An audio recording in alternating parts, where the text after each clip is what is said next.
As well as the ability to change colours, both font and background and font size, etc., we can also control what our numbers display like.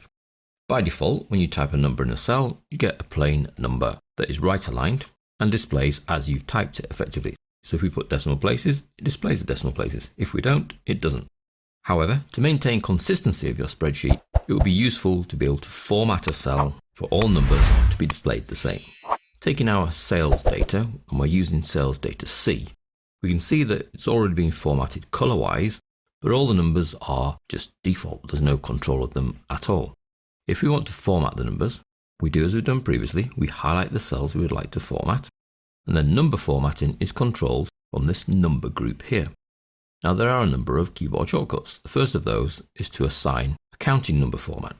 And if we click the dollar, you'll see it puts them into a counting format. And because they're all wider than the columns, we get lots of hashes. So let's widen all those columns. Now a counting format gives you 2 decimal places even if you don't need it. So all of ours are .00, and puts the currency symbol, in this case the dollar, to the furthest left of the cell. That way all the dollar signs are nicely lined up and the numbers themselves are right aligned. So that's a counting format. Now in the little drop down, you'll see we have an option to change to other currencies. Obviously it defaults to your location, which in this case is dollar. Let's re-highlight. The other shortcuts in here are percentage format. So if we want to change our numbers into a percentage format, remembering that 1 is 100%, then we get some rather large numbers. 245 becomes 24,500%. We can change into a 1000 delimiter comma format. One little click here on the comma, and you'll see we get 2 decimal places again, all zeros because we have no values in there. But at the 1000 mark, once you reach 1000, you get a comma.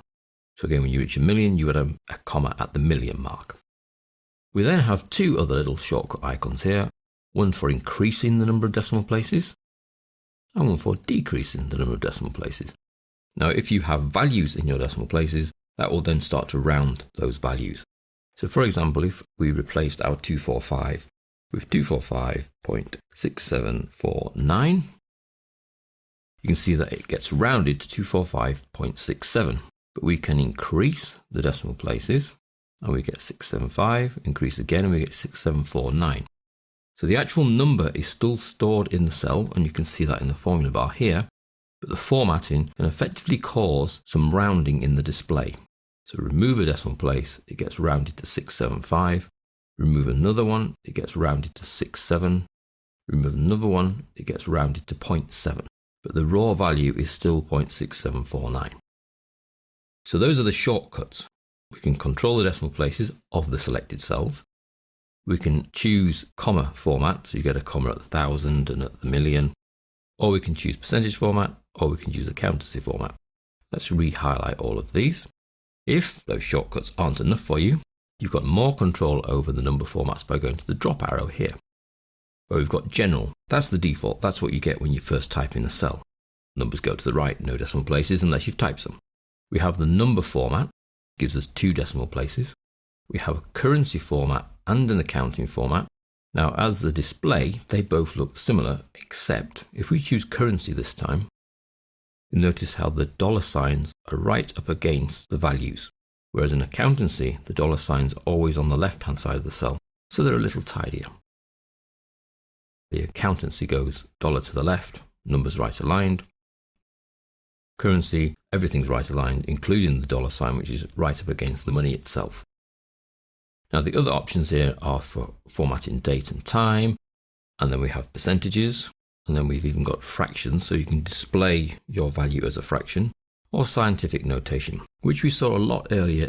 If you type a number in that's too large, it will automatically be turned into scientific notation. Now we can choose any one that we want from here.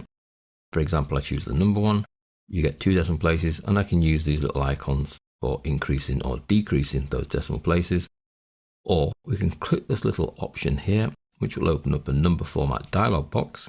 We can choose to add in the separator at the 1000 and at the million. We can tell it how to deal with negative numbers. So we could say we'll just display them in red, but without a minus sign.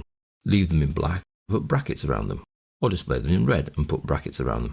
So you've got that little bit more control than you have from just choosing the option from the dialog box. The same with currency. We've got a control over the negativeness, accountancy, control over the symbol and the decimal places. So that's in the extra pop-out dialog box. So number does the work, that's this little group here. We have shortcuts for the main formatting that we would like to do with our cells. We have a drop list of the groups of formatting that are available: general, number, currency, accountancy, scientific, percentage. And then you've got a little pop-out to give you even more choices within those general categories. So general category, number category gives you control over the places, currency, control over decimal places, symbol, and how negative numbers are displayed. Remember, when you're formatting number cells, it will only affect the cells that are selected. So you need to make sure you select the right combination of cells that you wish to format.